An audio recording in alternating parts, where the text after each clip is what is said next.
نحمده ونصلي على رسوله الكريم اما بعد فاعوذ بالله من الشيطان الرجيم بسم الله الرحمن الرحيم رب اشرح لي صدري ويسر لي امري واحلل عقدة من لساني يفقهوا قولي۔ آپ میں سے کون چاہتا ہے کہ اس کے 24 گھنٹے عبادت بن جائیں؟ ہم سب چاہتے ہیں۔ آپ میں سے کون چاہتا ہے کہ اس کے دن اور رات کے ہر لمحے پر اس کو اجر ملے؟ الحمدللہ۔ یہ کیسے ممکن ہے؟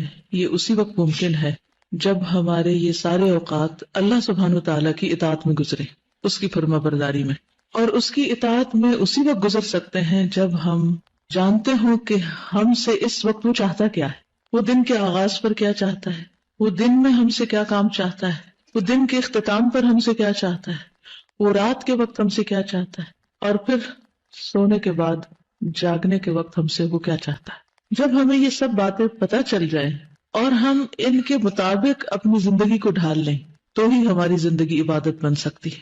تو ہی صرف دن کے کاموں پر ہی نہیں، رات کے سونے پر بھی ہمیں اجر مل سکتا ہے۔ ہمارا رات کا سونا بھی عبادت بن سکتا ہے۔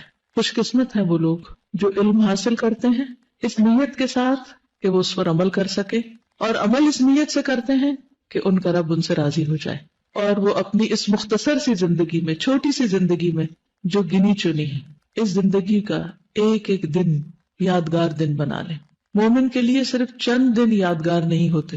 مجھ سے اگر کبھی کوئی یہ سوال کرے کہ کوئی اپنا یادگار دن بتائیں تو مجھے حیرت ہوتی ہے کہ کس معنی میں یادگار؟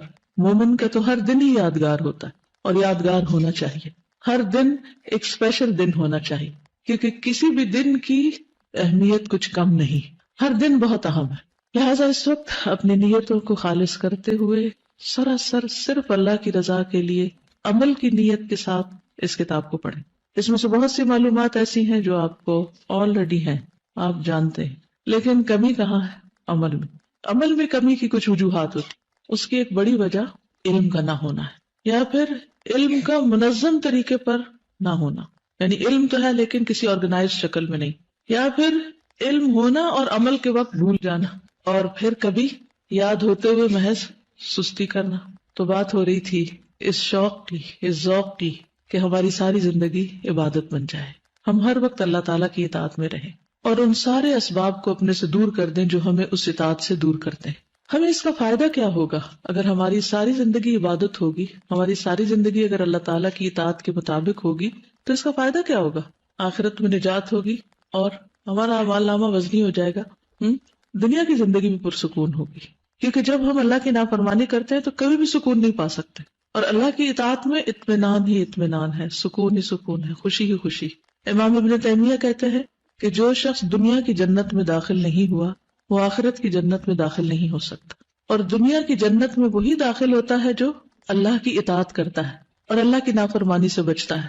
جب تک ہم جاگ رہے ہوتے ہیں تو ہم ذکر بھی کرتے ہیں، نماز بھی پڑھتے ہیں، اچھے اچھے کام کرتے ہیں، دوسروں کی خدمت کرتے ہیں، تو ہم نیکی کے بہت سے مواقع استعمال کر رہے ہوتے ہیں، لیکن جب ہم سو جاتے ہیں تو پھر سارے مواقع ختم ہو جاتے ہیں۔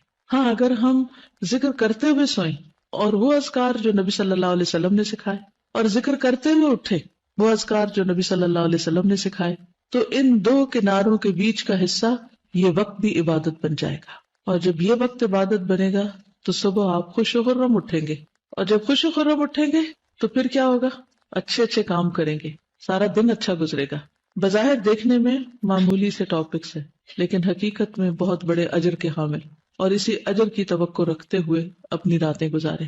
ایک شخص اپنی راتوں کو عبادت بنا کے گزارتا ہے محض اپنی نیت کی وجہ سے، اپنے عمل کی وجہ سے، اور ایک شخص اپنی راتوں کو ضائع کر دیتا ہے لا علمی کی وجہ سے، کسی بھی طرح کی کوئی نیت نہ کرنے کی وجہ سے۔ اور کچھ لوگ راتوں کو شر اور فساد کی راتیں اور نافرمانی کا وقت بنا لیتے ہیں۔ وہ کون ہوتے ہیں کہ جو اللہ کی نافرمانی میں راتیں گزارتے ہیں؟ تو ہم کس میں آتے ہیں؟ اپنے آپ سے پوچھیں۔ اگر تو رات کو بیٹھ کر آپ غلط قسم کی چیٹس کر رہے ہیں، انٹرنیٹ پہ غلط چیزیں دیکھ رہے ہیں، فون پر فری پیکجز کی وجہ سے لغو گفتگو کر رہے ہیں یا سن رہے ہیں، تو پھر راتیں کس میں شامل ہو گئی؟ اللہ کی نافرمانی میں۔ اور اگر ہم بس دن کے تھکے ہوئے سو جاتے ہیں بغیر اللہ کا ذکر کیے اور اٹھ جاتے ہیں بغیر اللہ کو یاد کیے، تو نہ ثواب ہے نہ عذاب ہے۔ اور ایک تیسری آپشن ہے، اور وہ بہترین آپشن، کہ اللہ کی اطاعت میں سوئیں، اللہ کی یاد میں سوئیں، اور اللہ کی اطاعت میں اٹھے، اللہ کی یاد میں اٹھے۔ تو یہ تیسری طرح کی رات عبادت کی رات بن گئی. اب یہ آپ کی چوائس ہے کہ آپ کیا کرتے ہیں. ہر ایک کے اعمال نامے میں فرق اور اس کے وزن میں فرق کہاں سے آئے گا؟ اس کے عمل سے. محض وشفل تھنکنگ سے بھی نہیں کہ ہم خوش ہوتے رہیں، سنتے رہیں، جانتے رہیں اور عمل میں کچھ